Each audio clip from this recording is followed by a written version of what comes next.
Okay, Assalamualaikum dan selamat sejahtera ya. Okay, hari ini slot saya tentang kemahiran membuat keputusan. Boleh cikgu tahu kat sini siapa yang murid, siapa yang guru Okay, tak apa, guru tak apa, tak perlu buka mic, tak perlu buka video.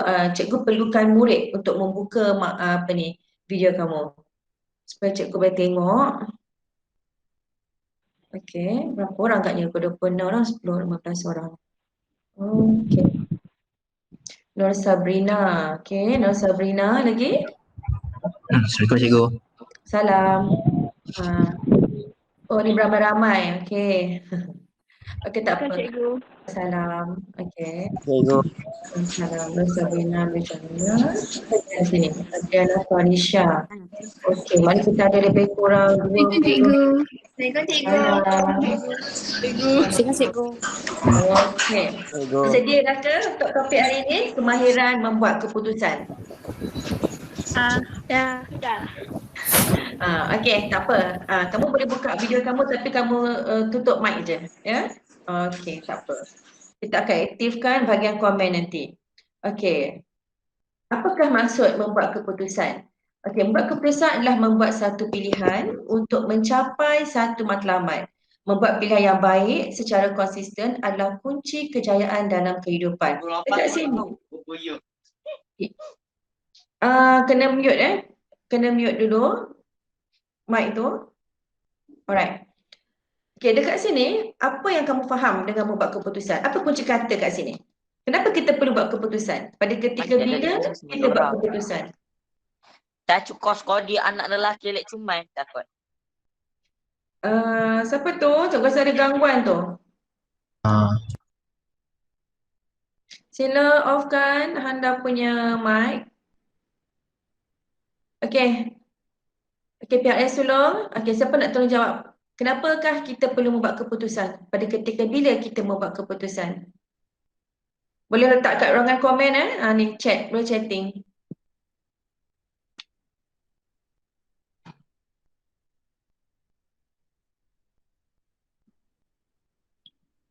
Okey, PRS solo. Cikgu rasa cikgu lebih selesa jika anda membuka anda punya video supaya cikgu boleh nampak dan cikgu boleh kesan. Okey, Nur Y sebut apabila diberikan pilihan. Nurul Syafi sebut bila kita ada dua situasi. Sekejap cikgu tengok apa jawapan kau bagi. Apabila kita ada dua situasi yang berbeza, jadi kita kena pilih salah satu dengan rasional. Okey, lagi? Siapa lagi? Siapa lagi? Baru dua ni, baru dua.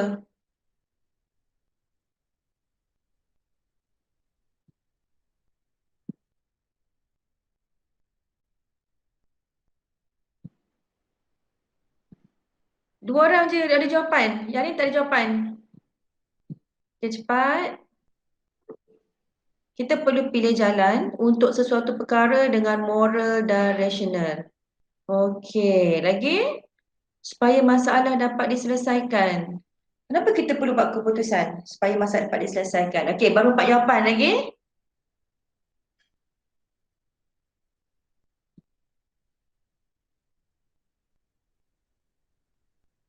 Ada 20 orang dekat sini, cikgu dapat jawapan 4.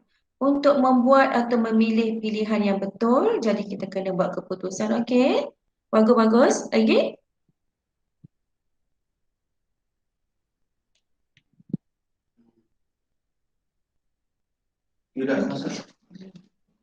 Tengok ni.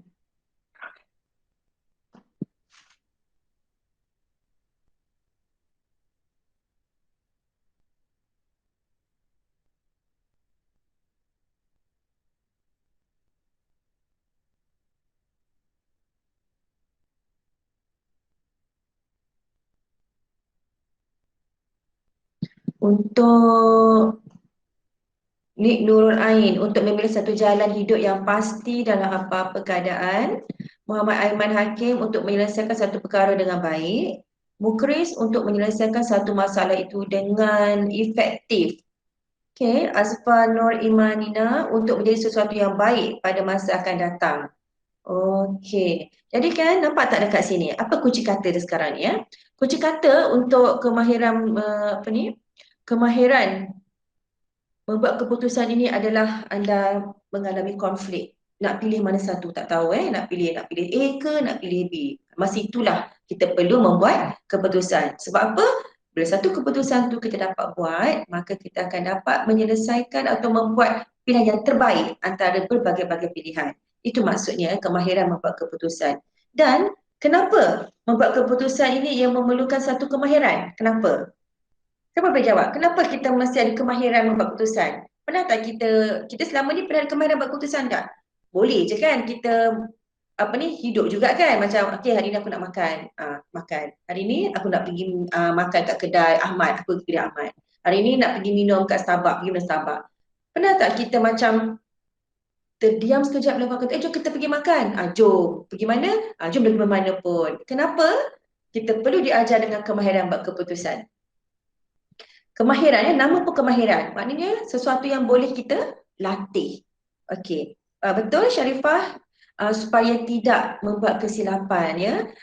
Semoga tidak menyesal di kemudian hari. Okey, Encik Nurul Ain. Nurul Ain Fahana pula kata supaya kita menerima hasil yang kita ingini ya. Okey. Bila kita cakap pasal hasil yang diingini, dekat sinilah kita perlu ada kemahiran membuat keputusan ya. Sebab kadang-kadang perkara yang kita ingini itu bukanlah perkara yang terbaik untuk kita. Kita perlu menimbangkan berbagai-bagai perkara ya. Okey, kita tengok kepada slide kedua. Faktor yang mempengaruhi. Agak-agaknya kan apabila kita nak buat sesuatu keputusan itu, apakah faktor yang mempengaruhi kita? Okey. Cuba anda tulis dekat ruangan message itu. Apakah perkara yang mempengaruhi anda ketika anda nak buat keputusan? Okey. Daripada orang A dengan orang B ni tentu berbeza, tapi siapakah atau apakah yang menyebabkan anda memilih keputusan itu? Apakah faktor yang terbesar yang mempengaruhi anda? Nurul Syafi'izati, okey, persekitaran dan keluarga sangat mempengaruhi kehidupan dia untuk membuat keputusan. Asbar, persekitaran.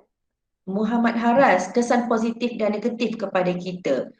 Okey, kesan positif dan negatif. Maknanya awak telah menimbangkan terus ya tentang kesan baik buruk. Okey. Lagi? Dua orang cakap pasal persekitaran. Nik Nurul Ain, emosi dan persekitaran. Damia Rumaisa, diri dan masyarakat sekeliling. Maknanya dia ambil berat dia nak buat satu keputusan, dia akan tengok pada diri dia akan tengok pada masyarakat sekeliling. Amirah Madihah, pengalaman diri orang lain. Maknanya dia akan berkongsi, maknanya Amir akan berkongsi dengan orang lain ya. Dan untuk dapatkan pengalaman orang tu untuk anda buat keputusan. Okey. Mukris, mengikut situasi tertentu. Okey, mengikut situasi tertentu. Maknanya faktor yang mempengaruhi anda itu anda akan tengok kalau situasi itu memerlukan faktor keluarga, dia akan anda ikut faktor keluarga. Okey, cukup faham. Okey, yang lain? Okey. Mari kita tengok. Mari kita bincangkan tentang faktor-faktor yang mempengaruhi ya. Okey, yang pertama, pemikiran dan emosi individu. Kenapa? Bila kita nak buat keputusan, yang akan mempengaruhi kita adalah pemikiran kita dan emosi kita. Kenapa? Kenapa ya? Kenapa? Siapa boleh jawab tu? Biasanya perkara pertama sekali mesti pemikiran dan emosi. Kalau kita buat satu perkara, kita tengah marah, kemudian kita pun thinking orang tu balik. Tak apa, kita memikirkan akibat dia. Betul tak? Ataupun katakanlah kita tengah sedih. Tiba-tiba kat depan kita ada orang yang mengajak kita buat sesuatu ataupun dia tergelak-gelak, kita pun rasa apa? Kita pun rasa macam dia mengejek kita. Nampak tak? Bagaimana? Bila kita nak buat satu keputusan itu, perkara yang pertama sekali adalah pemikiran dan emosi kita yang menyebabkan kita akan membuat keputusan. Okay, contohnya kat sini, semasa emosi anda akan mempengaruhi pemikiran dan tingkah laku anda ya. Kalau dalam kita punya struktur hidup kita, apabila kita berada dalam keadaan yang emosional yang negatif bukan emosional yang positif, emosi yang negatif, dia akan mempengaruhi pertimbangan rasional kita ni. Dia menyebabkan kita tak boleh nak berfikir rasional tentang apa yang patut kita buat, apa yang tak patut kita buat, apa yang boleh kita pertimbangkan, kesan baik buruk. Sebab Emosi telah mempengaruhi pemikiran kita untuk tingkah laku yang mana bila kita bertingkah laku seperti mana yang kita rasa, kita puas hati untuk memenuhi emosi kita pada ketika itu. Itu yang menyebabkan apabila kita nak buat satu keputusan, emosi itulah yang paling penting sekali. Yang pertama untuk kita memberikan dia apa? Ketenangan. Kita kena tenang dulu, tenang.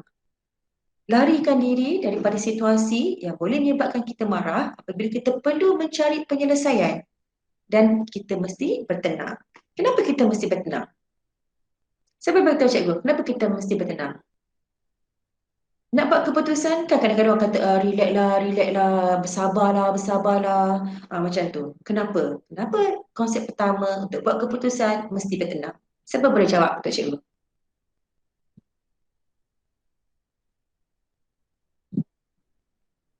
Bila sudah tenang, kita boleh berfikir secara rasional. Okey, agaknya apa yang menyebabkan kita boleh berfikir secara rasional bila kita tenang?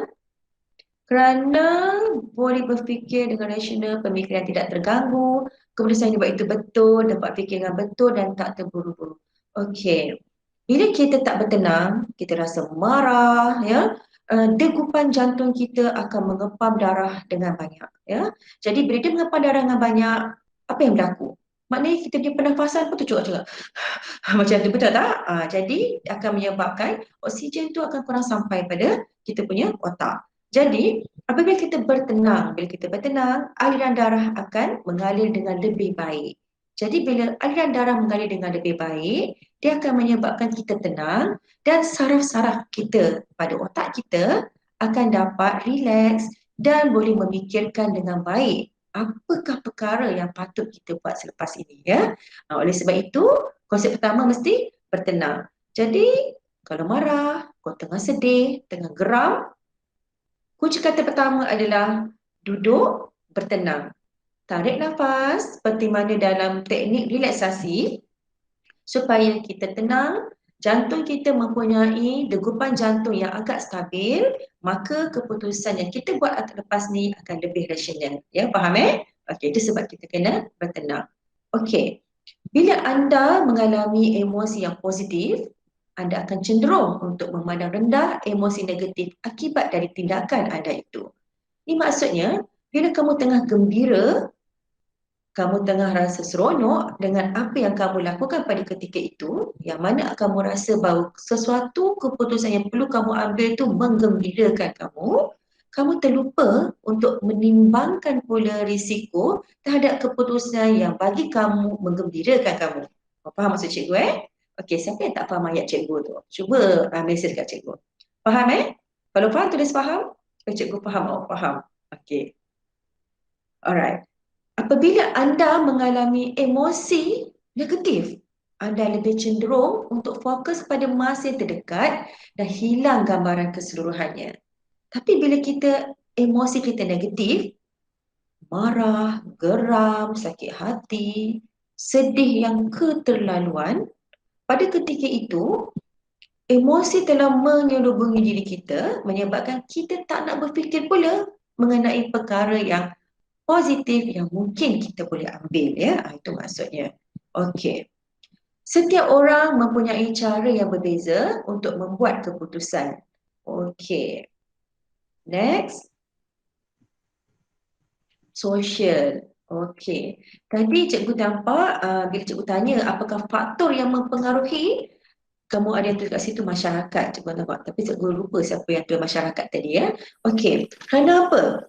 Tekanan sosial atau masa yang terhad mungkin akan memberi gangguan dalam membuat keputusan. Keputusan kamu mungkin berbeza dengan orang dewasa. Okey, dekat sini ini menunjukkan bahawa apabila terutama sekali remaja anda tahu tak umur anda sekarang ni adalah antara 16 dengan 17, betul tak?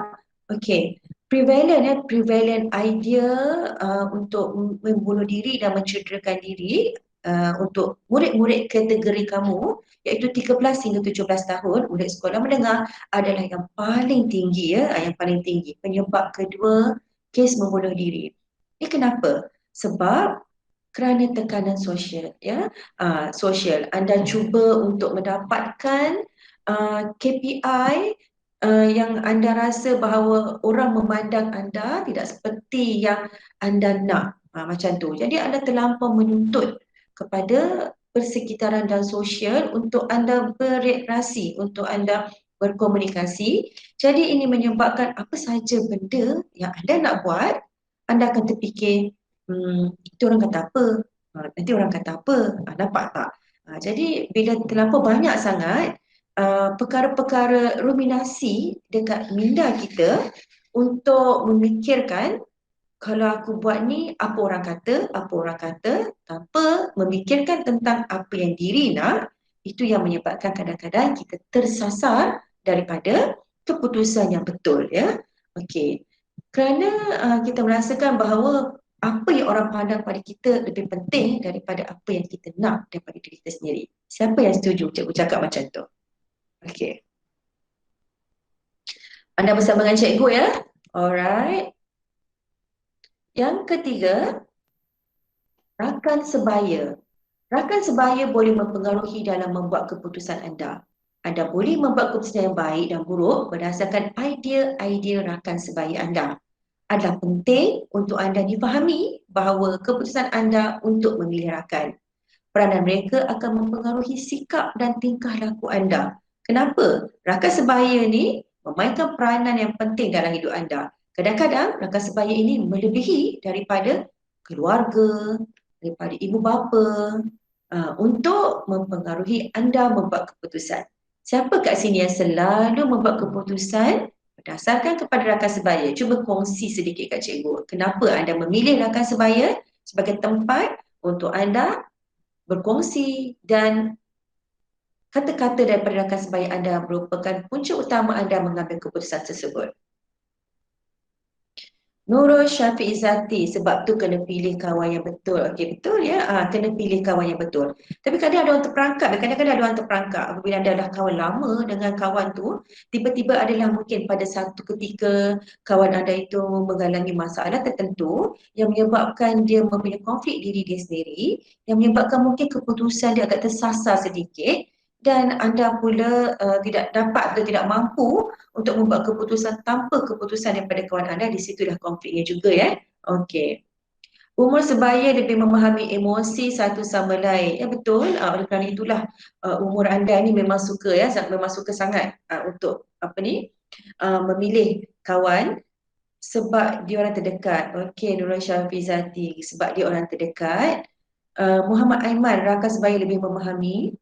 Sharifah Nur Takifah, kadang-kadang mereka lebih memahami diri sendiri berbanding orang lain. Kenapa mereka boleh lebih memahami diri kita sebagai orang lain? Kenapa?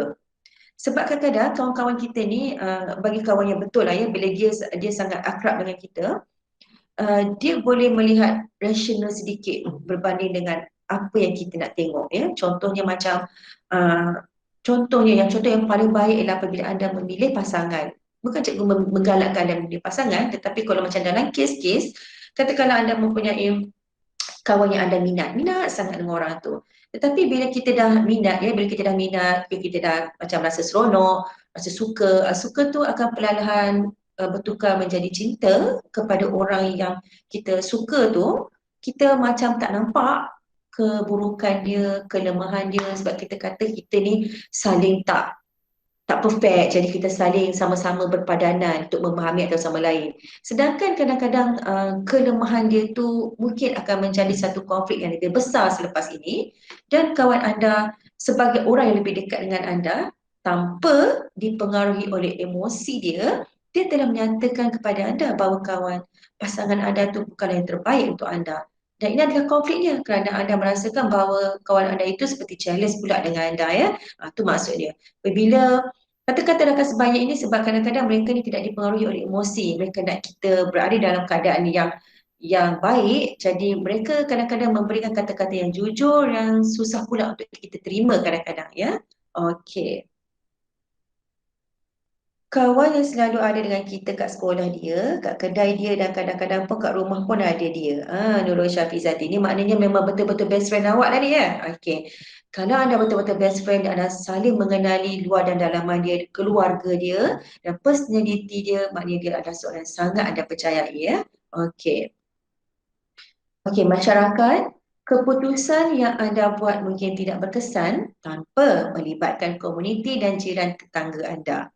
Okey, ini memanglah ya sebab kita hidup dalam masyarakat. Sebab kita hidup dalam masyarakat, kita perlu mengambil kisah tentang peratus perkara-perkara yang kita buat tu adakah menjejaskan emosi dan juga pandangan masyarakat pada kita. Tetapi jangan sampai 80% kita asyik memikirkan apa yang orang kata pada kita. Itu maksud cikgu tadi terbalik. Biar dia menjumpakan faktor penyumbang untuk kita membuat keputusan tetapi dia bukanlah 80%. Maknanya masih lagi ada pelbagai faktor lagi yang perlu diambil pertimbangan. Okey.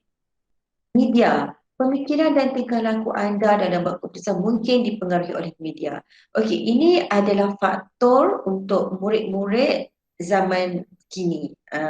Kenapa cikgu cakap macam tu? Sebab kadang-kadang remaja zaman sekarang kadang-kadang mereka tidak memerlukan kawan yang physical contact. Maksudnya kalau macam zaman cikgu dulu kita tidak ada media, jadi kita perlu berjumpa, kita perlu bergelak ketawa, macam tu kita kongsi masalah dengan secara berdepan. Ya, jadi perkara-perkara media ni biasanya kita hanya tahu perkara-perkara yang positif, perkara-perkara yang sahih di dalam surat khabar, dalam majalah-majalah ilmiah macam majalah siswa, macam tu ya, majalah remaja. Tapi pada zaman kamu sekarang, connected tu ya tidak ada untuk secara fizikal ya. Kamu dah biasa dengan gadget secara dalam talian. Jadi ini mempengaruhi sebenarnya perkembangan sosiologi kamu. Maknanya media ni memainkan peranan kerana walaupun anda tidak mempunyai kawan baik, anda tidak mempunyai kawan yang boleh anda shoulder to carry on tu, okey. Tetapi anda boleh ada WhatsApp, anda ada Telegram, anda ada Facebook, Twitter ya. Yang mana anda tidak perlu tahu tentang latar belakang dia dan dia pun tak perlu tahu latar belakang anda sebab kita pun tak tahu sama ada dia menipu atau tidak ya. Tetapi boleh jadi kawan baik. Sebab apa? Sebab kita ada komunikasi. Kita ada komunikasi. Kita sebagai manusia ni, kita sebenarnya kadang-kadang kita nak dengar orang bercakap dengan kita. Ya? Betul tak? Betul tak cikgu cakap? Ya? Kadang-kadang kita nak didengari. Jadi bila kita dapat bercakap, tanpa kadang-kadang kita kenal orang tu pun, kita rasa lega. Kita rasa lega. Jadi lama kelamaan, perkara ini menyebabkan kebergantungan anda kepada media sangat tinggi, media sosial. Maknanya bila anda up sesuatu perkara, anda buat satu keputusan satu perkara, anda melihat trend di dalam media sosial itu.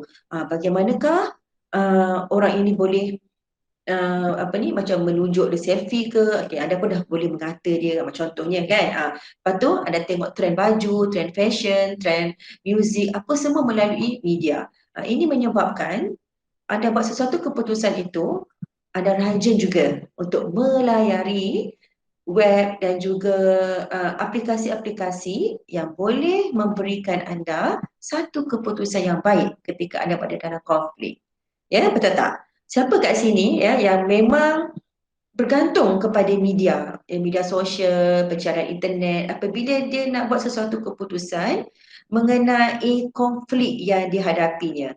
Maknanya dia tak share dengan kawan dia tetapi dia pergi dekat media, dia scroll. Cara-cara mengurangkan stres, cara-cara untuk berkongsi masalah dengan kawan yang suka mencuri lah katakan. Bagaimana cara nak menangani kawan yang suka tikam belakang. Anda lebih mencari maklumat tu di internet berbanding anda berkongsi dengan kawan. Siapa kat sini yang rajin gunakan media ni? Muhammad Haras, saya. Okey Haras, mengaku ya. Boleh Haras tulis kat cikgu kat sini, biasanya dalam keadaan yang macam mana bila anda nak buat keputusan tu anda akan melayari laman web pada ketika bila dan web apa yang anda selalu layari untuk membuat sesuatu keputusan? Boleh share dengan Cikgu Haras memandangkan anda mengatakan saya kepada pengaruh media ni. Okey. Haras nak kongsi dekat dalam Nak buka mic atau nak menulis saja? Tak apa, dua-dua cikgu terima, cikgu tunggu awak type. Okey, boleh buka mic. Assalamualaikum cikgu. Salam. Kalau contohnya bila saya nak selalu cari kat internet tu, selalunya kalau masalah tu melibatkan memang perkara yang besar lah.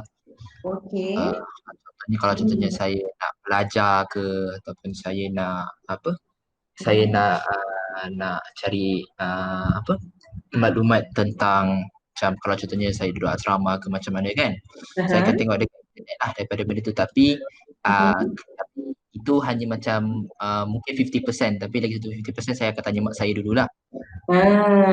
Adakah bila melihat laman web tu anda akan mencari kata-kata orang yang tak best lah duduk asrama, lepas tu satu lagi grup best lah duduk asrama, adakah anda akan mencari perbandingan antara perkara-perkara tu? Tidak, kalau boleh saya cari benda yang fakta, kalau boleh lah. Saya takkan cari macam forum. Kalau kan ada forum-forum tu kan, saya jarang lah cari benda yang fakta, macam apa pros, apa cons ataupun dan sebagainya lah. Saya cuba cari macam Wikipedia lah. Maknanya Haras ni memang suka mencari perkara-perkara yang berfakta, itu yang menyebabkan kamu menggunakan media dengan positif. Okey, bagus ya Haras. Ya. Kamu buat keputusan, maknanya kamu mencari media. Macam ada setengah orang kan, mereka mencari media dengan up status, konon-konon dalam kesedihan kan. Jadi orang pun bagilah cadangan, kau patut tinggalkan kawan yang buat kau sakit hati tu, patut orang juga cakap okey kau patut. Jadi kita pun membaca perkara-perkara yang negatif tu. Maknanya kamu tak buat yang tu ya? Jarang lah. Saya cara tengok, kalau nak tengok pun memang dia mungkin, kalau contohnya kat Twitter ke, mungkin dia akan bagi macam yang panjang lah. Bukan macam, aku tak suka lah orang ni, tapi dia tak bagi satu macam kenapa dia tak suka orang tu. Macam tu lah. Okay. Anda sih pernah buat tak macam tu? Jarang lah, sebab saya Twitter pun tak ada. Tak, maksudnya macam kat Facebook kan, meluahkan perasaan dan tengok orang-orang komen untuk anda buat keputusan. Pernah tak buat macam tu? Tak, jarang. Saya selalu tanya mak saya je kebanyakannya. Okey. Maknanya kat sini cikgu nampak Haras memang masih lagi menggunakan faktor ibu, faktor keluarga untuk buat keputusan, dan media ni sebagai satu bahan sokongan yang positif untuk anda macam make sure bahawa keputusan anda telah betul. Betul Haras? Ya, betul. Okey, terima kasih. Okey. Ada sesiapa tak yang menggunakan media dengan tujuan menceritakan emosi dia dekat media sosial dengan harapan ada orang yang akan memberikan idea-idea kepadanya perkara apa yang perlu dia buat? Ada tak kat sini yang memang suka up status dekat Facebook? Kalau dia buat up status dia memasak tak apa juga kan? Ini maksudnya aku rasa sedih hari ni sebab kawan baik aku telah pun menikam aku dari belakang. Upset macam tu. Lepas tu dia tengok orang-orang komen, dia pun ambil daripada apa yang kawan-kawan komen tu untuk dia buat keputusan. Ada sini ada pengalaman macam tu? Kemalu nak sebut? Tak apa, muka tutup kan?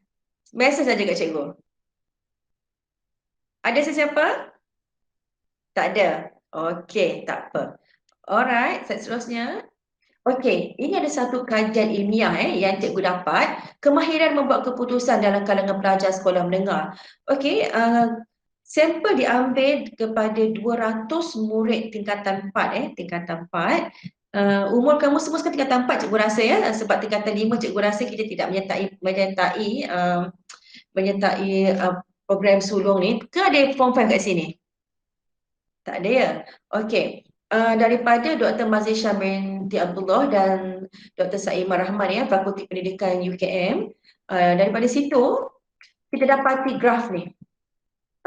Graf kemahiran membuat keputusan. Siapa boleh beritahu cikgu apakah kesimpulan yang boleh kita dapat daripada trend remaja membuat keputusan kat sini? Kemahiran membuat keputusan. Siapa yang boleh bagi cikgu satu rumusan? Boleh buka mic ya, siapa yang nak tolong cikgu membuat satu rumusan daripada gaya kemahiran membuat keputusan murid-murid sekolah menengah ni. Ini trend dia.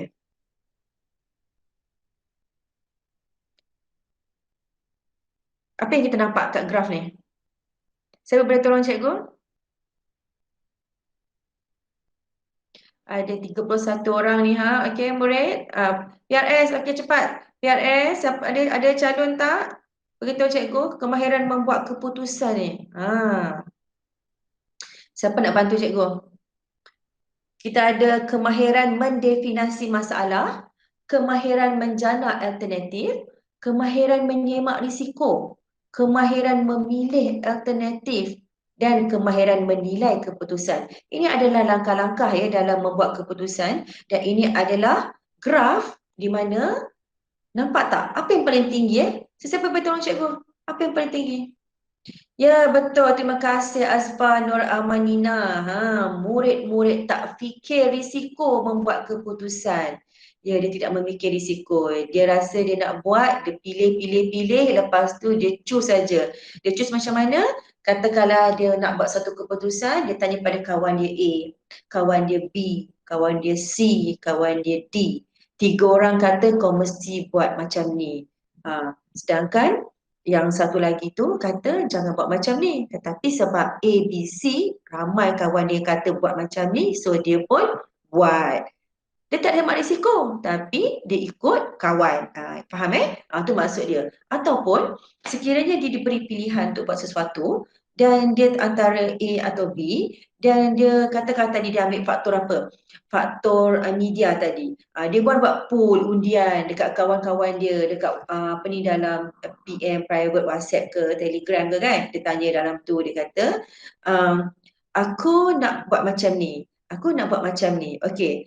Korang setuju yang mana? Lepas tu kira-kira lah. Siapa yang suka buat macam ni? Siapa dalam kehidupan seharian dia suka buat macam ni? Cuba share dengan cikgu. Lepas tu dia dikira ada 10 orang dalam grup kawan-kawan dia tu setuju dia buat macam ni. Ada 10 orang, okeylah aku ikutlah. Tanpa dia menyemak sama ada apa yang dia buat tu ada betul atau tidak. Okey. Terima kasih Asfar. Okey, dekat sini menyemak risiko. Siapa dekat sini yang mempunyai personality yang berlawanan pula macam cikgu sebut tadi? Maknanya kalau dia buat satu keputusan tu dia akan duduk, dia akan tulis A, B, C, lepas tu dia timbangkan pula. Siapa kat sini yang buat macam tu?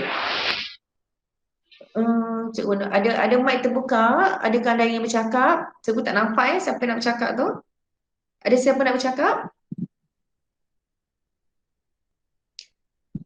Tidak ada Nur Uwais. Okey, murid-murid sekolah menengah tidak mementingkan risiko. Nik Nurul Ain Nadirah. Rata-rata remaja tak berfikir panjang kerana tidak menyemak risiko. Okey. Lagi? Ada sesiapa kat sini yang mempunyai sikap yang sebaliknya. Maknanya kalau dia ada masalah, dia akan duduk, dia akan menulis apa yang perlu dia buat dan apakah kesannya kepada diri, apakah kesannya kepada orang lain. Siapa kat sini yang ada pengalaman yang tak suka buat keputusan tanpa menyemak risiko? Ada tak? Kalau tak ada, cikgu anggap semua-semua yang di dalam ni memang semua tak semak risiko ya?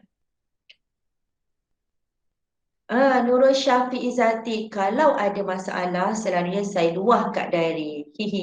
Okey, Syafiq Izzati, apa yang awak buat tu adalah betul itu kita panggil kalau dalam kemahiran menangani stres kita panggil jurnal harian, jurnal bicara positif. Cuma apabila anda meluahkan di dalam diary tu kita panggil teknik grounding. Maksudnya bila kamu rasa sedih, kamu rasa down atau kamu rasa gembira, menulis akan menyebabkan kamu ground diri kamu, kamu guna mata untuk melihat, kamu guna tangan untuk menulis, kamu menggunakan telinga kamu untuk bercakap-cakap dengan suara itu didengari sendiri oleh telinga kamu, itu kita panggil teknik grounding yang baik. Maknanya kamu meluahkan, menggunakan seluruh panca indera kamu untuk membuat sesuatu yang lepas tu kamu rasa lega.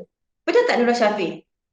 Ada tak kamu rasa macam tu? Kalau macam tu maknanya menulis diary adalah teknik grounding yang baik untuk kamu dalam menangani stres kamu. Okey? Cuma okey, ya betul. Maknanya kamu boleh teruskan kalau macam tu. Maknanya diary itu adalah perkara yang memang membantu kamu sebagai satu teknik yang baik untuk kamu menangani stres. Cuma dalam diary itu kamu kena tambah perkataan-perkataan yang membuatkan kamu merasa positif tentang diri kamu.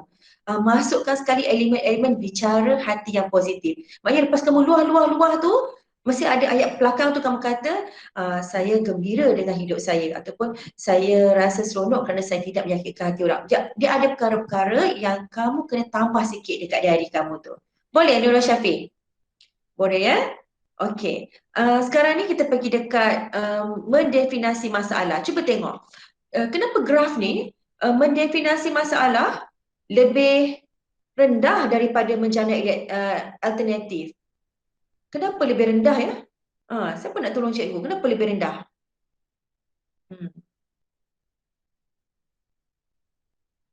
Patutnya kita ada masalah, mendefinasi masalah patut tinggi lah. Tapi graf tu rendah. Yang tinggi sekarang ni adalah menjana alternatif.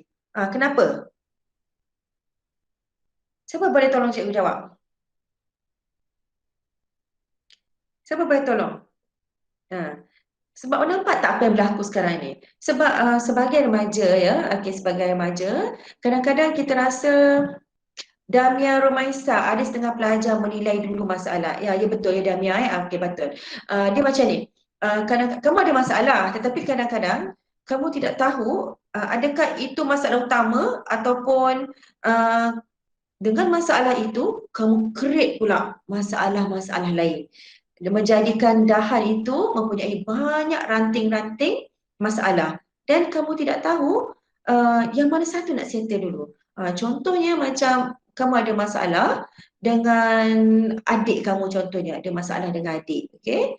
Tetapi masalah itu tiba-tiba pula kamu kaitkan dengan kewangan, masalah ayah tak bagi duit dekat kamu menyebabkan kamu tak dapat belanja yang membeli barang sesuatu untuk keperluan diri kamu sendiri. Sedangkan kamu tengok ayah pula boleh bagi pada adik. Jadi kat sini konflik dia. Konflik kamu macam marah ke adik, marah ke ayah. Sedangkan masalah utamanya mungkin adalah duit. Nampak tak? Jadi bila kita tidak dapat mendefinasi masalah kita, apa sebenarnya masalah kita sebenarnya ni? Kita ni marah kat ayah ke, marah kat mak ke sebenarnya, ataupun konflik tu sebenarnya pada diri kita sendiri. Sebab kita tak pandai nak simpan duit seperti adik kita.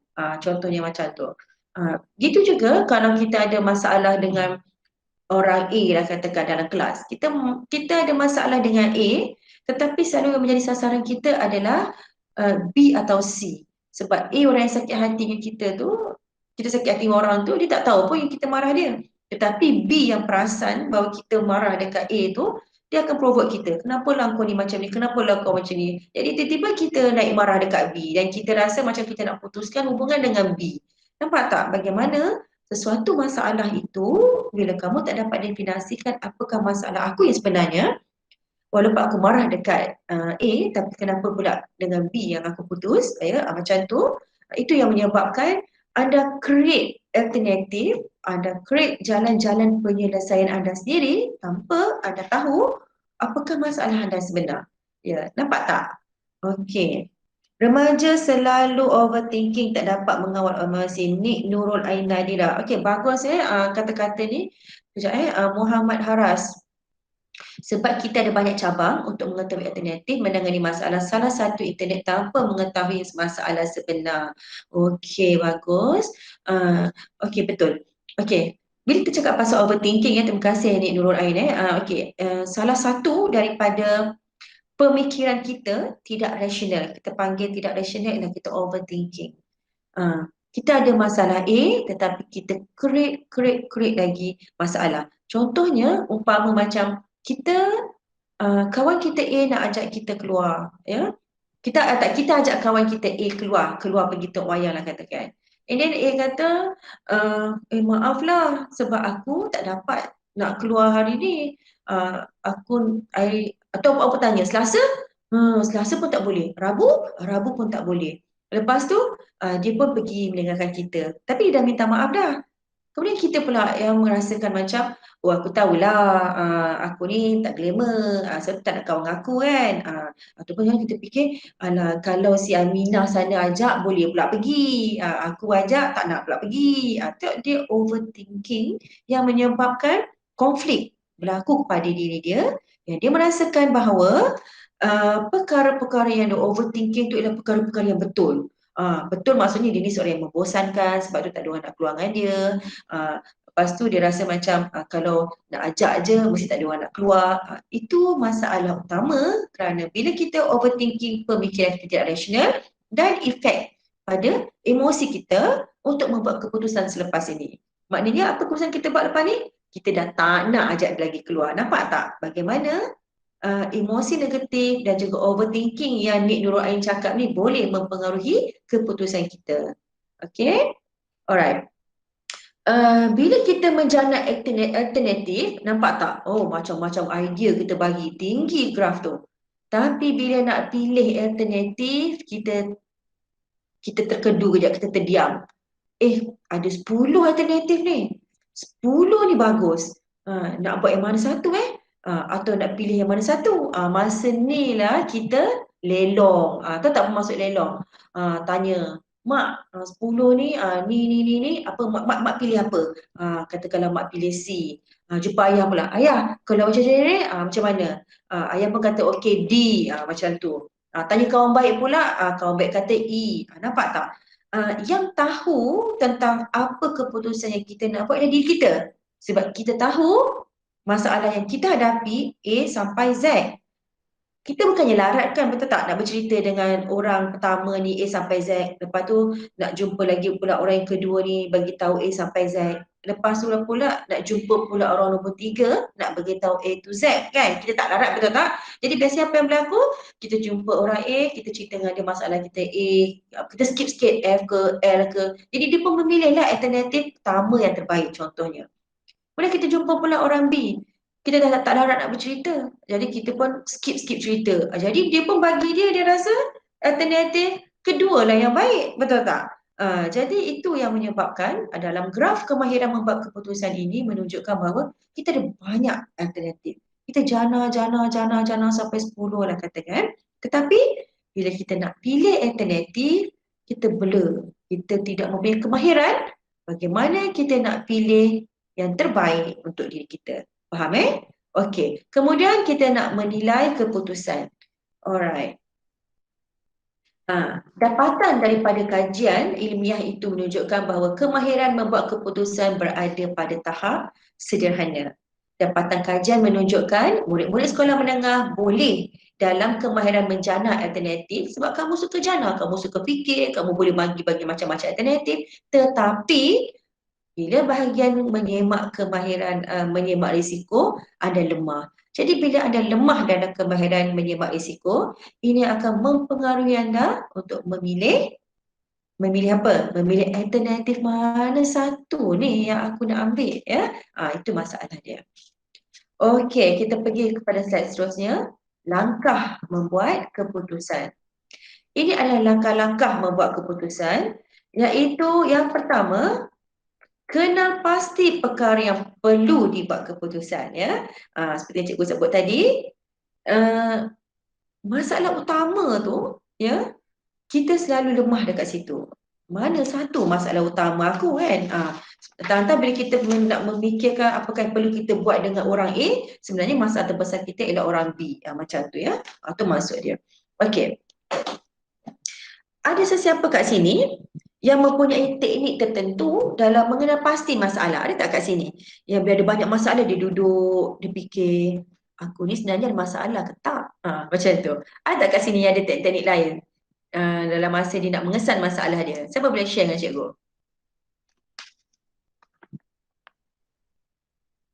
Ada sesiapa boleh share dengan cikgu? Ataupun macam periksa tu kan, ada A, B, C, D kan, dia pun rasa macam A, B, C, D, ataupun dia baca Bismillahirrahmanirrahim, jawapan dia C, dia pun bulatkan kat C. Ada siapa perangai macam tu? Ya? Okey. Jadi hari ini cikgu akan ajar tentang langkah membuat keputusan ya. Okey, langkah pertama kita kena pasti dulu perkara yang perlu dibuat keputusan, iaitu soal diri sendiri. Apakah bentuk keputusan yang harus dibuat ya. Contohnya, patut ke saya pinjam buku pada rakan saya sedangkan saya memerlukan untuk mengulang kaji pada malam ini? Ini contoh sekiranya anda mengalami konflik ya, kawan nak pinjam buku.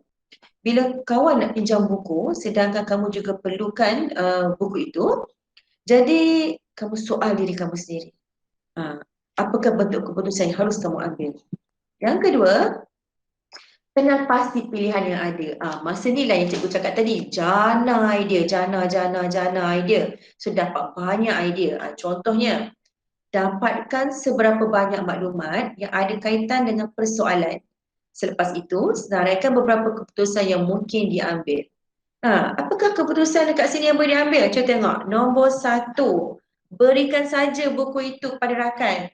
Kedua, jangan bagi buku tu dengan alasan aku pun nak guna ya. Okey, nombor 3, cadangkan rakan supaya sama-sama menggunakan buku itu sebelum sesi sekolah bermula atau datang lebih awal. Keempat, minta rakan datang ke rumah. Nombor 5, berikan buku itu tetapi dengan syarat malam ini mesti dipulangkan. Nombor 6, minta dia pinjam pada rakan yang lain.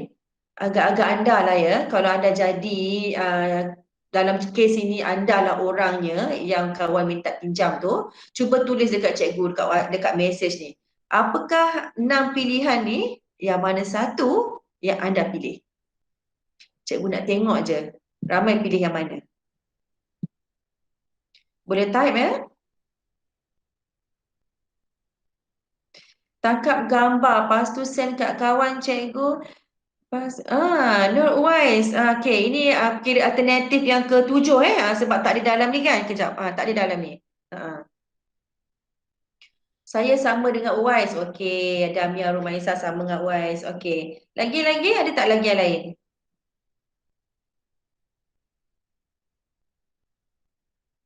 Satu, berikan sahaja buku itu kepada rakan. Okey, Siti Karunisa pilih berikan sahaja buku itu kepada rakan.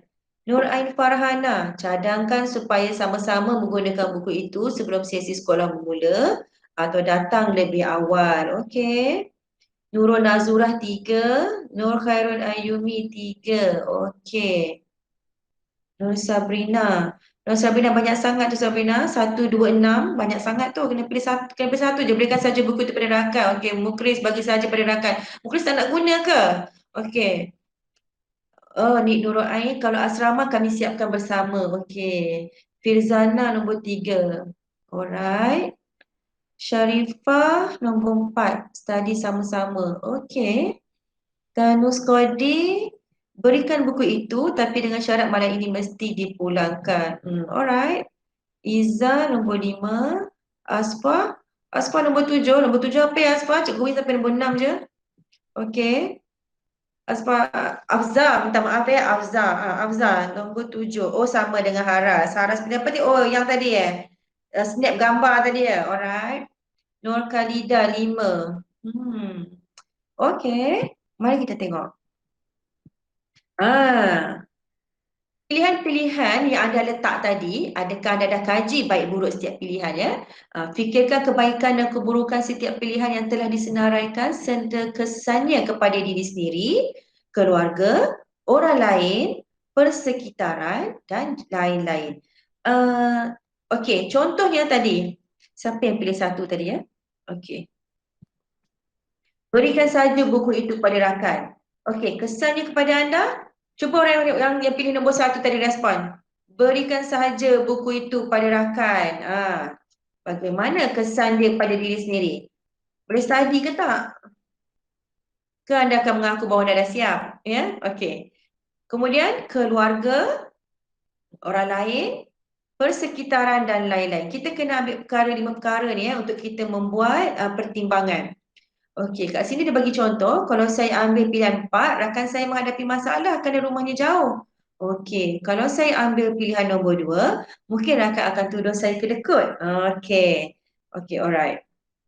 Ingat ya, apa sahaja pilihan yang anda pilih tadi, katakanlah Nur Khalidah pilih 5, Nur Syafiqah pilih 4, Afza pilih 7. Cikgu, kita tidak boleh mengatakan pada Afza yang nombor 7 tu salah lah, ada pula macam tu.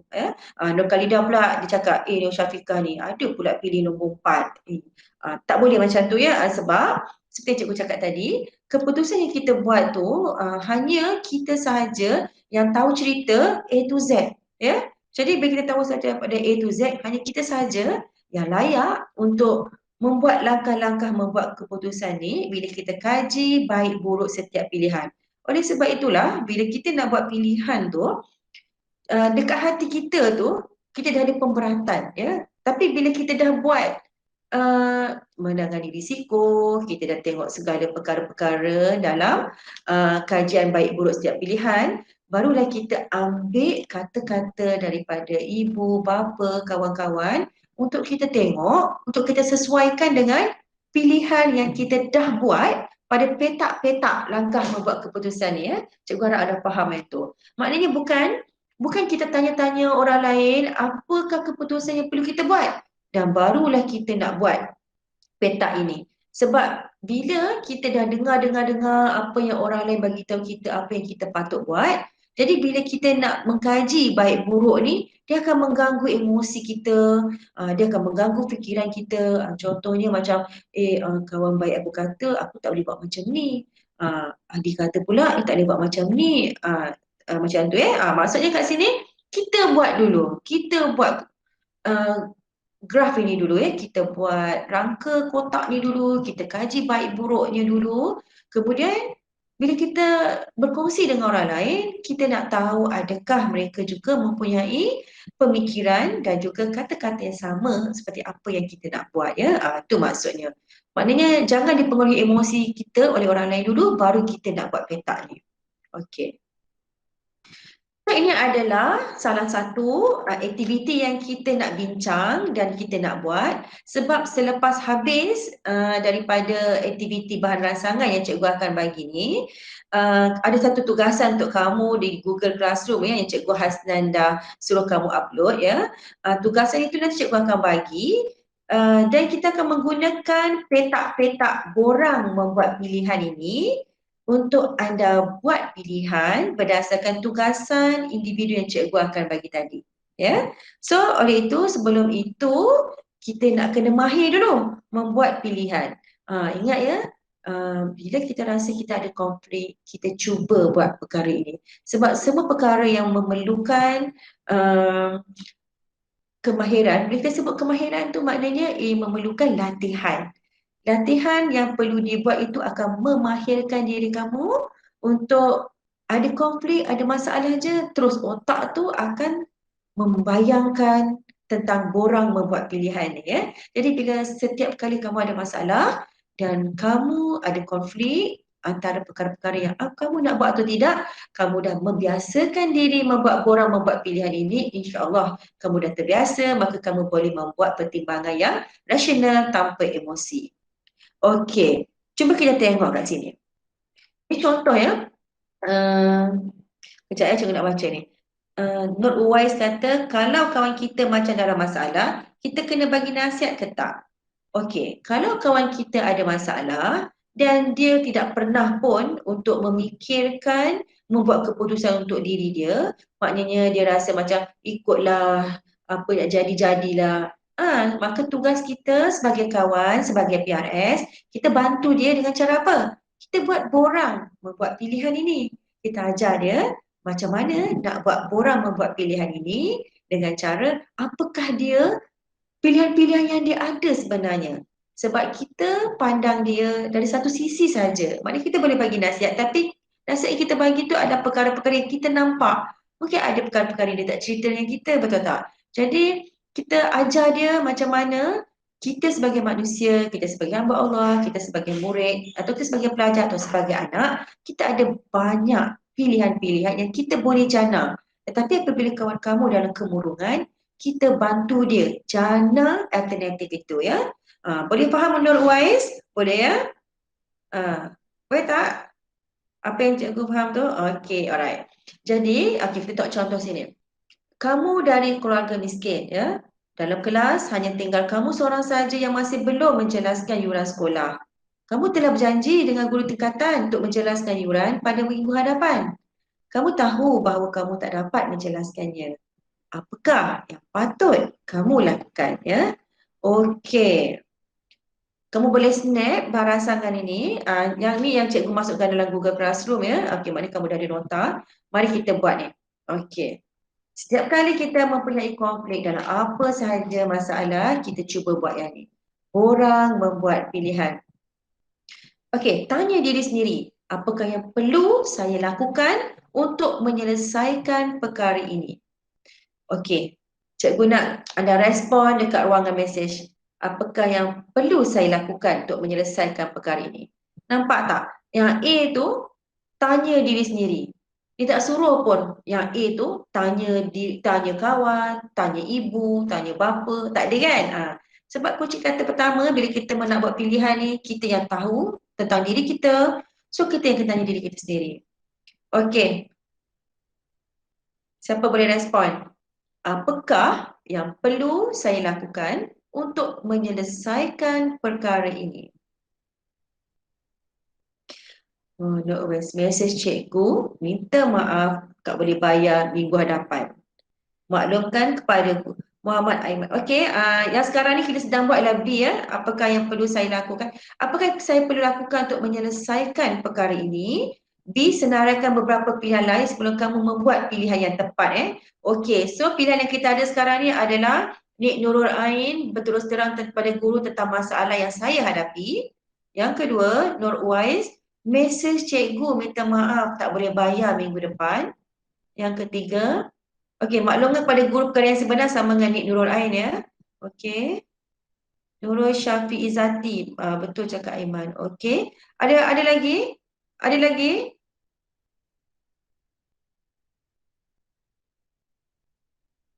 Ada lagi? Muhammad Haras, saya mengumpul duit dengan menjual produk. Okey, salah satu pilihan yang baik. Okey. Mungkin dia ada produk, so dia mengumpul duit dengan menjual produk. Okey, lagi? Ingat dia ni pelajar miskin ya, pelajar miskin. Maknanya kalau dia bagi tahu perkara yang sebenar, okey betul, tetapi dia kena memberitahu jugalah kepada guru dia bila dia boleh bayar ya. Okey. Okey lagi? Kita baru ada 2 perkara lah ya. Yang maklumkan kepada guru perkara yang sebenar ni apa? Nak bagi tahu guru yang dia miskin, maksudnya dia nak tangguh bayaran ke ataupun dia tak boleh bayar langsung. Itu kena jelaskan juga ya dekat pilihan yang tepat ni.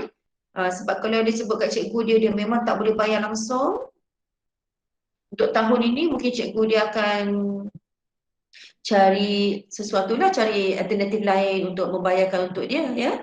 Okey. Afzal Nur Imanina, beritahu guru dan bayar beransur-ansur. Okey. Kita ada pilihan jawapan, bayar ansur-ansur. Okey. Lepas tu apa lagi? Kumpul duit, jual produk. Okey. Lepas tu Nur Syafiqah Sulaim, buat kerja sambilan untuk bayar yuran yang cikgu minta. Okey. Ni sama dengan Haras saya, maknanya dia buat part time. Okey.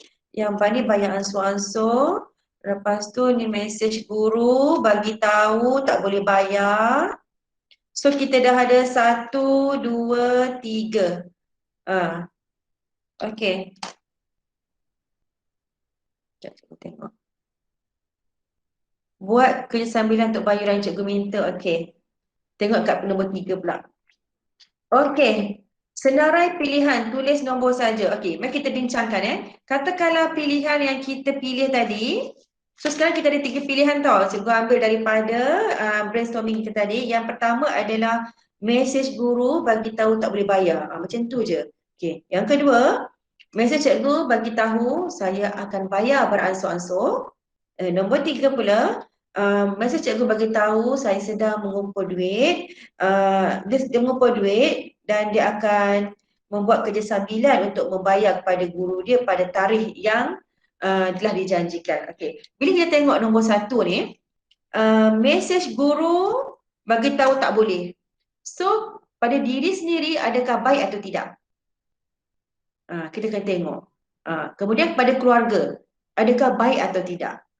Kepada rakan, adakah baik atau tidak kesan dia, dan juga kepada guru anda sendiri, baik atau tidak. Maknanya dekat sini yang cikgu nampaklah kepada guru tentulah baik sebab anda tidak menipu kan, tidak menipu kata cikgu saya tak ada duit saya kena curi, macam tu kan.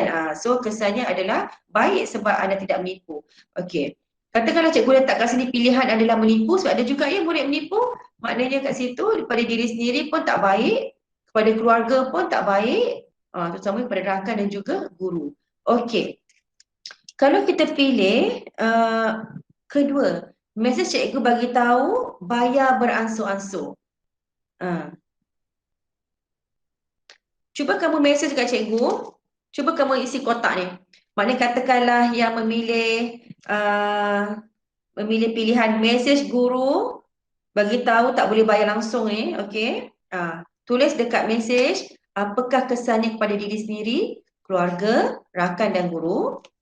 Dan PRS yang memilih nombor 2 iaitu bayar beransur-ansur, sila nyatakan penjelasan anda, adakah pilih kesannya baik pada diri sendiri, keluarga, rakan dan guru.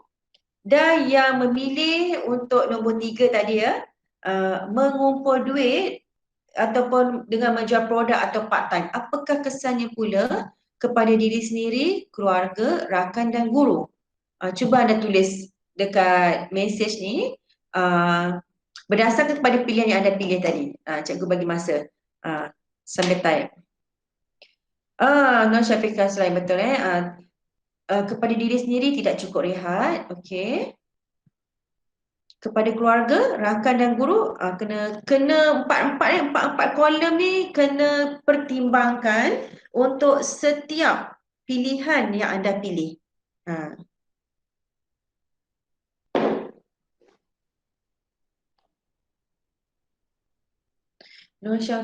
Ni Azfar Afzal, cikgu maaf lah cikgu panggil Azfar pula, cikgu teringat dengan anak murid cikgu nama Azfar seorang je, cikgu rasa tersalah panggil awak je. Muhammad Haras dia pilih nombor 3, kumpul duit produk buat part time, okey. Diri sendiri tidak baik, keluarga baik, rakan tidak, kepada guru tentulah baik sebab awak akan mengumpul duit. So awak ada 2 baik, 2 tak baik. Okey. Azfar Nur Amanina perlu berkorban mengumpulkan duit. Nik Nurul Ain kalau pilih untuk bayar ansur pada guru baik. Okey, saya dapat bantu keluarga. Nik Nurul, maknanya keluarga baik, diri sendiri baik sebab dia rasa dia pilih bayar beransur, okey. Baik, dengan keluarga. Nik, adakah anda memilih nombor 3 atau nombor 2 ni?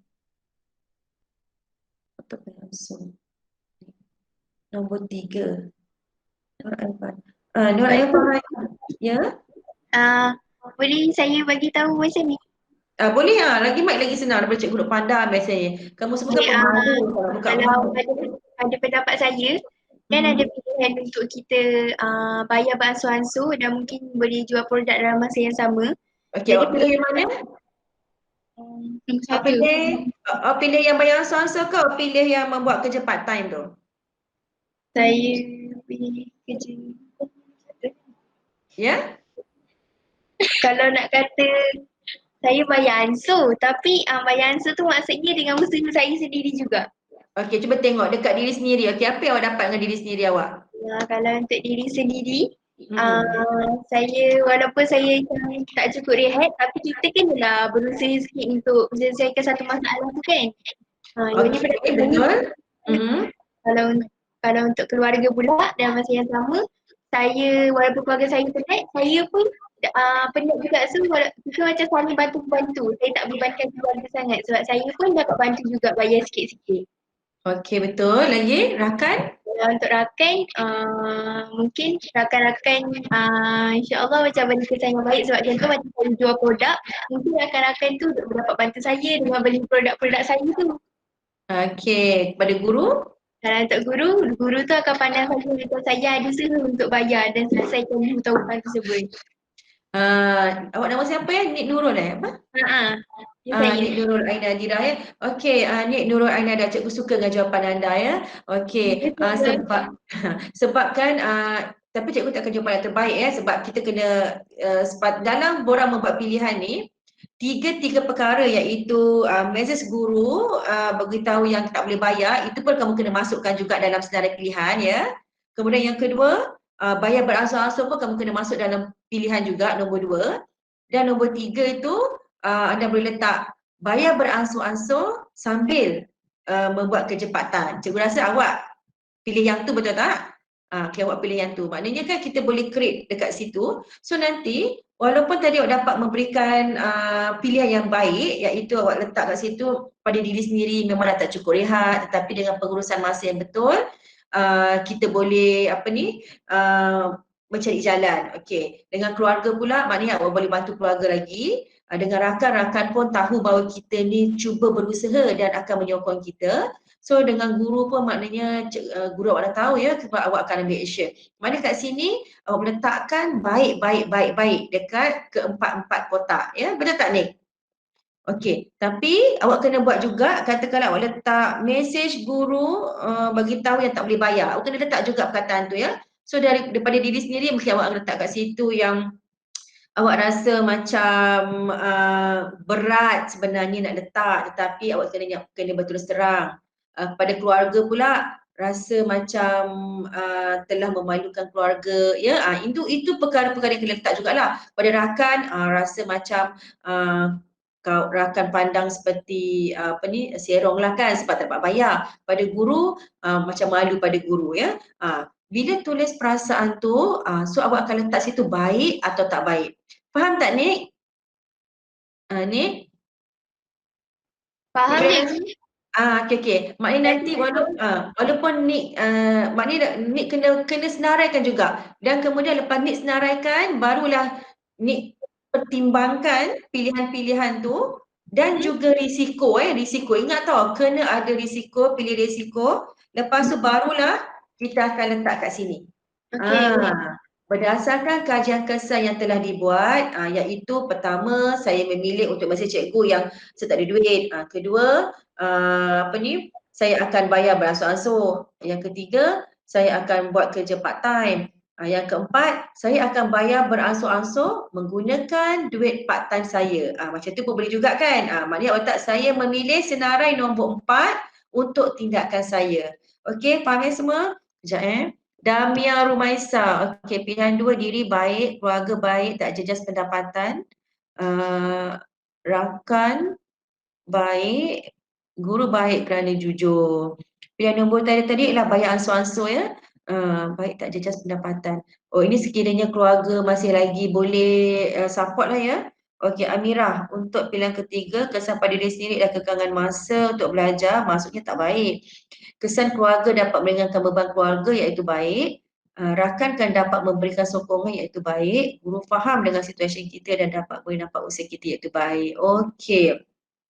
Jadi walau apa sahaja keputusan yang anda pilih, anda tulis kat situ. Saya memilih senarai nombor berapa untuk tindakan saya. Okey, faham Kadang-kadang kan soalan ransangan ni kadang-kadang nampak sama tetapi jawapan yang kamu beri itu dengan penjelasan yang anda beri itu yang menyebabkan di manakah kematangan anda untuk membuat keputusan berdasarkan pada borang membuat keputusan itu tadi. Faham tak cikgu maksudkan ya? Okey. Lepas tu barulah kita menilai semula keputusan dengan merujuk pada ibu bapa, guru, rakan-rakan atau sesiapa sahaja sekiranya keputusan yang akan diambil masih lagi diragui. Itu maksud cikgu tadi Maknanya jangan kita tanya orang lain pula tentang masalah kita apa perlu kita buat. Kita duduk dan kita cuba buat dulu perkara-perkara ini. Maknanya benda ni apa sahaja dalam keputusan kita. Contohnya kita tengah fikir sama ada aku nak pergi lepas ni ke mana ada tuju. Contohnya rasa macam nak mohon jadi arkitek tapi mak ni suruh jadi suruh jadi jurutera pula contohlah kan. Jadi itu pun boleh ya. Ada buat macam ni, minta pandangan kawan-kawan, baca buku ke apa untuk dapatkan rumusan macam ni. Dan sekiranya kita ada masalah lain dengan kawan, borang membuat pilihan ni sebenarnya dia powerful sekiranya perkara yang berlaku pada awak tu awak boleh masukkan emosi sedikit dalam tu ya. Macam kata-kata Nick tadi, diri sendiri. Rehat tak cukup tetapi saya cuba untuk berkorban dengan cara menguruskan masa dengan baik. Okey. Sekarang cikgu dah tanya suatu soalan. Sekiranya keputusan yang anda dah ambil tu tiba-tiba dalam minggu pertama tu anda rasa keputusan yang ambil tu salah. Apakah yang perlu anda lakukan? Anda dah ambil keputusan yang anda rasa terbaik bagi anda. Ya, tetapi tiba-tiba bila dah ambil keputusan tu, dia memberikan pula kesan yang lebih buruk berbanding dengan kesan yang lebih positif. Apakah yang perlu anda lakukan? Siapa boleh respon? Siapa boleh respon? Apa yang perlu kita buat?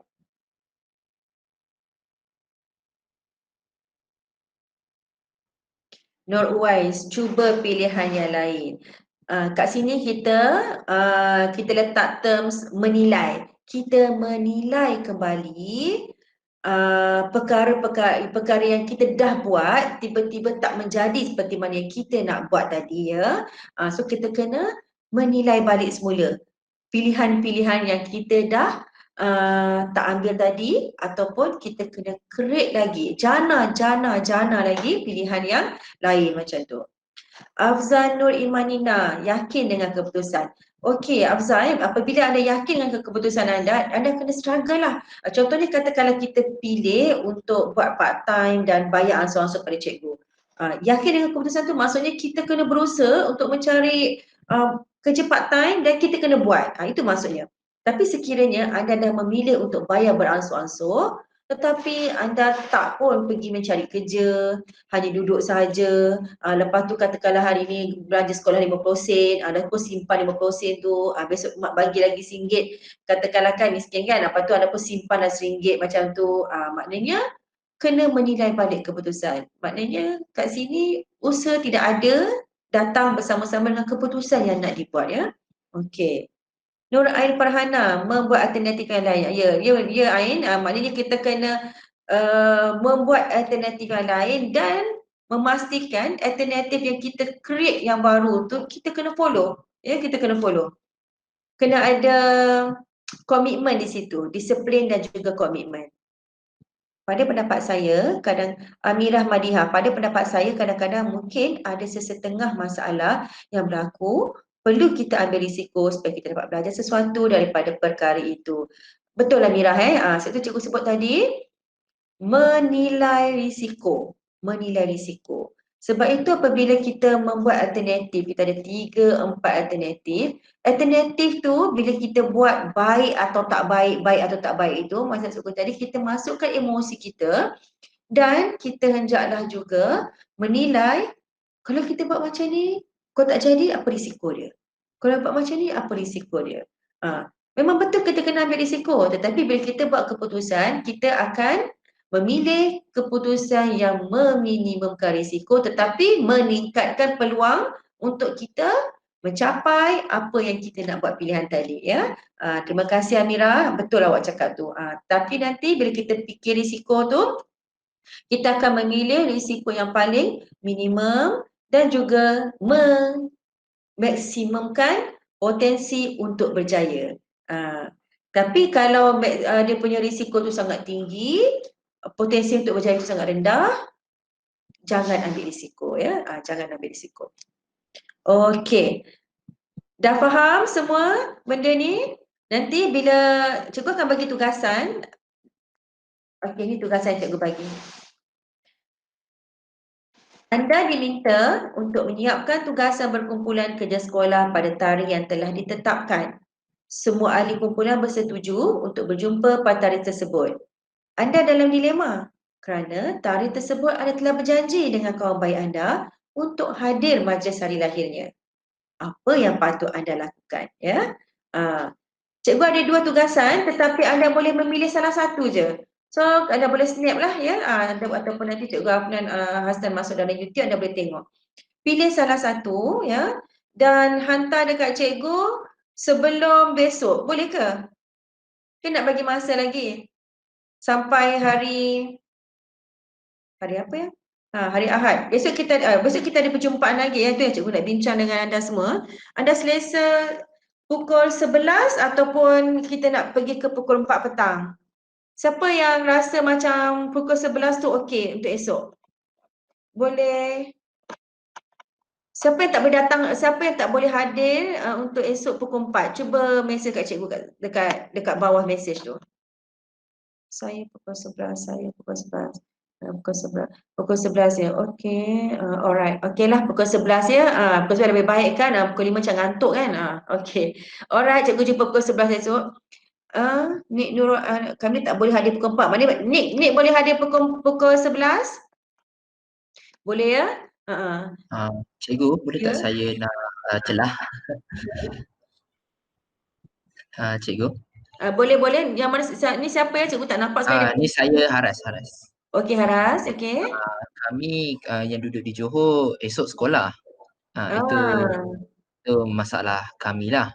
So kami boleh pukul 11, kami boleh pukul 4. Tapi kalau contohnya cikgu nak teruskan pukul 11 tak apa juga sebab lagipun ada YouTube kan. So kamu 4 orang je ya Haras? 4 orang je ya? silap saya, ya. Nurul Saya Syafiq Izzati ni pun dari Johor dia satu sekolah dengan saya. Syafiq, Amira Madiha. Saya Okey, tapi ramai pula yang boleh pukul 11 ya sebab hari Ahad kot. Hari Ahad kan memang petang-petang nak pergi jalan agaknya diorang ni. Okey, tak apa macam ni. Kalau cikgu akan rasa sebab ramai kata boleh pukul 11, jadi cikgu on juga pukul 11. Jadi nanti yang kumpulan Johor ni boleh tengok YouTube je lah ya. Boleh Haras? Tapi kalau Haras dengan kawan-kawan tak faham, boleh tanya cikgu boleh mesej cikgu ya. Cikgu sebenarnya lebih suka berkomunikasi macam ni sebenarnya daripada YouTube tu. Okey. Baik. Okey. Apa soalan nanti kami akan tanya cikgu. Okey. Ni tugasan kumpulan ni anda boleh snap sama ada anda memilih tajuk ini ataupun tajuk satu lagi. Okey. Anda mempunyai masalah dengan Ahmad yang suka meminjam wang dari anda. Ahmad tidak pernah memulangkan duit yang dipinjamkan kepada anda. Satu hari, Ahmad memberitahu pada anda bahawa dia ingin pinjam duit lagi. Kerana geng Razali akan memukul Ahmad ketika balik dari sekolah nanti. Ini kerana Ahmad tidak melunaskan hutangnya kepada Razali. Apa yang anda perlu lakukan ya? Cikgu minta anda jawab tugasan ini salah satu menggunakan borang yang membuat pilihan ni tadi. Boleh nampak borang membuat pilihan ni tadi. Maknanya kan kena type balik lah benda ni di dalam ruangan dekat Word ataupun cikgu tak pasti sama ada Cikgu Hassan ada bantu cikgu ke untuk buat template ni. Masukkan dalam Google Classroom balik. Tugasan ni kamu rasa macam susah ke? Maknanya boleh buat selepas ni ke ataupun nak cikgu bagi masa untuk hantar masa minggu depan? Mana satu kamu prefer?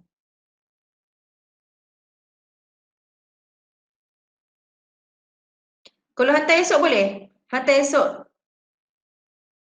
Maknanya terus buat lepas ni. Siapa yang tak boleh?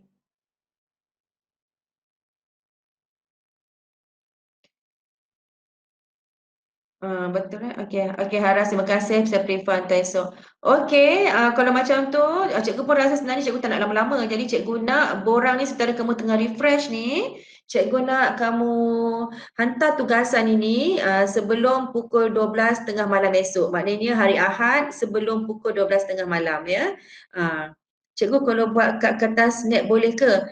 Bila snap kena masuk dalam Google Classroom juga Kena masuk dalam Google Classroom juga sebab Google Classroom tu dia ada itu kira macam formal kita lah kat situ bila kita nak tengok pemarkahan kita dan bila kita nak campurkan markah kamu semua untuk buat penilaian dalam tahap sulung ya sebab nanti kamu ada juga tugasan-tugasan lain lagi daripada slot-slot lain nanti.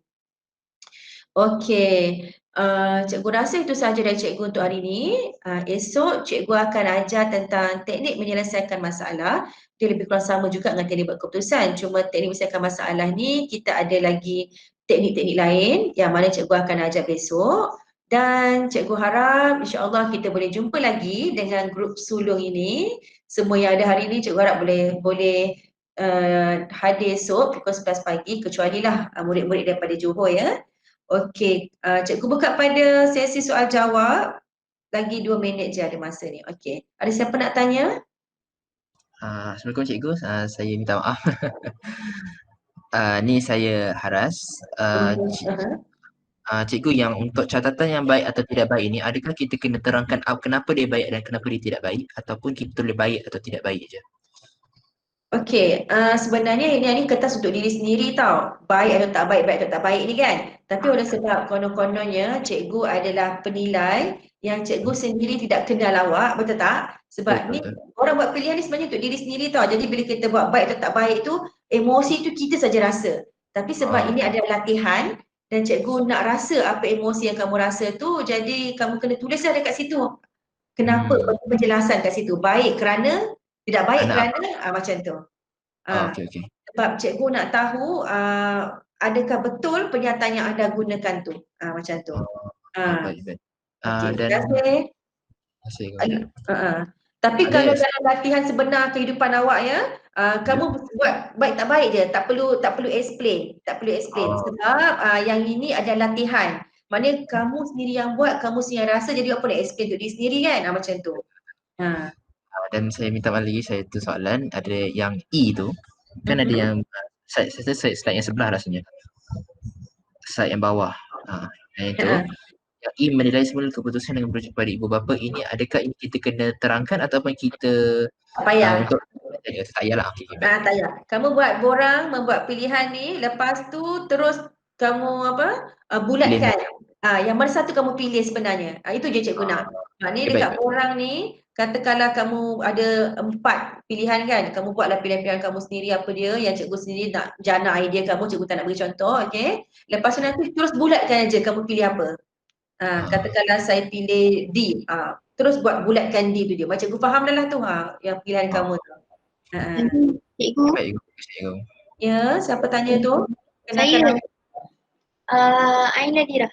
Nickname. Okey, Saya dengan kawan saya, kami dekat asrama ni sebenarnya. Kami join ni pun guna laptop cikgu sekolah kami. Jadi boleh kami tulis dekat kertas ke? Boleh dekat kertas, lepas tu snap, lepas tu masuk dalam Google Classroom. Sebelum jam 12 malam esok je. Bukan lepas malam ni, lepas malam esok. Boleh tak? Boleh kan? Boleh. Cikgu boleh nak tengok balik slide yang bawah sekali tu, nak salin apa ayat dia. Okey. Terima kasih cikgu. Yang ini buat just bulatkan je tau. Just bulatkan aja dekat borang ni. Yang ni je yang cikgu nak. Just bulatkan aja dekat borang ni. Pilihan yang kamu pilih. Okey. Okey. Tugasan terpulang lah kalau kamu nak. Tapi jangan meniru ya. Maknanya kalau cikgu tengok sebiji macam kawan-kawan, macam katakanlah pilihan pertama, pilihan kedua, ketiga, keempat tu pattern kamu sama aja dengan katakanlah A, B, C sama lah. Macam cikgu tahulah kamu meniru. Jangan meniru Cuba buat sendiri dulu ya. Okey. Ada apa-apa lagi soalan?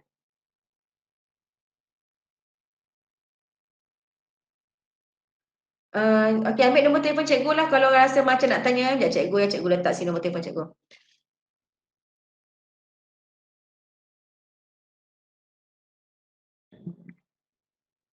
Okey, dapat nombor handphone cikgu?